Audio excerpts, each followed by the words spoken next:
नमस्कार मित्रों। आज हम पूरा देश पूरा विश्व कोरोना वायरस की महामारी वैश्विक आपदा से जूझ रहा है, लड़ रहा है। ये कोरोना वायरस एक संक्रमण की बीमारी है, संक्रमित बीमारी है। हमें इसके कुछ महत्वपूर्ण तथ्यों की जानकारी होनी चाहिए। अभी हमारी कुछ महत्वपूर्ण प्रतियोगी परीक्षाएं हैं। उन प्रतियोगी परीक्षाओं में कोरोना वायरस से संबंधित अनेक प्रश्न पूछे जाएंगे। तो आज हम चर्चा करते हैं कोरोना वायरस से संबंधित कुछ महत्वपूर्ण प्रश्नों पर। आइए, पहला प्रश्न है कि कोरोना वायरस किस अंग को प्रभावित करता है हमारे शरीर के। तो कोरोना वायरस हमारे शरीर के जो हमारा हृदय होता है, फेफड़े होते हैं, उनको प्रभावित करता है। WHO ने हाल ही में कोरोना वायरस का आधिकारिक नाम क्या रखा है? तो WHO ने कोरोना वायरस का आधिकारिक नाम कोविड-19 रखा है। तीसरा प्रश्न है, कोरोना वायरस को अंतर्राष्ट्रीय आपातकाल की घोषणा किसने की? तो कोरोना वायरस की आपातकालीन अंतर्राष्ट्रीय घोषणा WHO ने की। WHO का भाव है वर्ल्ड हेल्थ ऑर्गेनाइजेशन, यानी कि विश्व स्वास्थ्य संगठन। इसकी स्थापना 7 अप्रैल 1948 को हुई थी। इसका जो वर्तमान मुख्यालय है वो जेनेवा, स्विट्जरलैंड में है। WHO के अनुसार जो कोविड-19 में VI है उसका क्या मतलब है? तो VI का मतलब है वायरस, CO कोरोना, VI का मतलब वायरस, D का मतलब होता है डिसीज यानी कि बीमारी, कोरोना वायरस बीमारी, और जो 19 है उसका भाव है 2019, यानी कोरोना वायरस एक ऐसी बीमारी जिसका भाव 2019 में हम लोगों को पता चला। अगला प्रश्न है, भारत का कौन सा राज्य कोरोना वायरस को महामारी घोषित देश का पहला राज्य बना? तो हरियाणा एक ऐसा राज्य है जो महामारी जिसने कोरोना को घोषित किया है।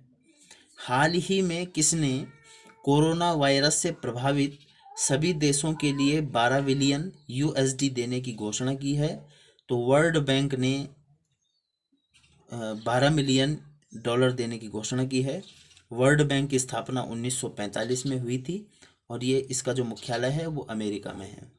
सार्क कोविड-19 इमरजेंसी फंड के लिए भारत में कितनी सहायता देने की घोषणा की है? तो 10 मिलियन डॉलर भारत ने सार्क कोविड-19 इमरजेंसी फंड के लिए प्रधानमंत्री नरेंद्र मोदी के आह्वान पर दिया है, घोषणा की है। अगला प्रश्न है, कोरोना वायरस के नए वायरस को स्थायी रूप से क्या नाम दिया गया है?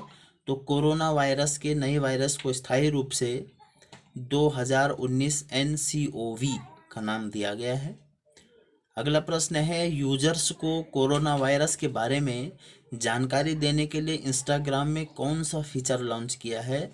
तो इंस्टाग्राम फीड इन्होंने लॉन्च किया है। इंस्टाग्राम की स्थापना अगर पूछा जाएगा कब हुई, तो इंस्टाग्राम की स्थापना सन 2010 में हुई। इसके जो संस्थापक हैं, इसके संस्थापक केविन सिस्टम हैं, इन्होंने इंस्टाग्राम की स्थापना की है। सबसे ज़्यादा मौतें वुहान के बाद, चीन का जो शहर वुहान है उसके। कोरोना वायरस का नाम किस भाषा से उत्पन्न हुआ है?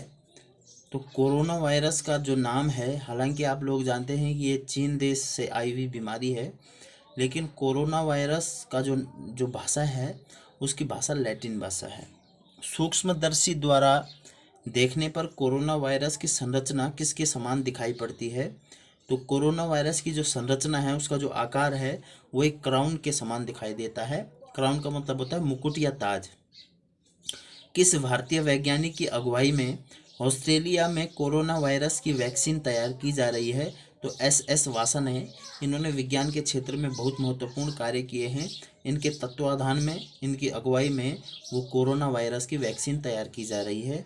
लास्ट और अंतिम प्रश्न है, किस देश ने कोरोना से निपटने के लिए टास्क फोर्स का गठन किया?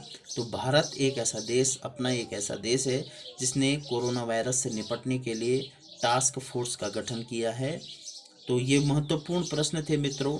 आप सभी लोगों के बहुत काम आएंगे।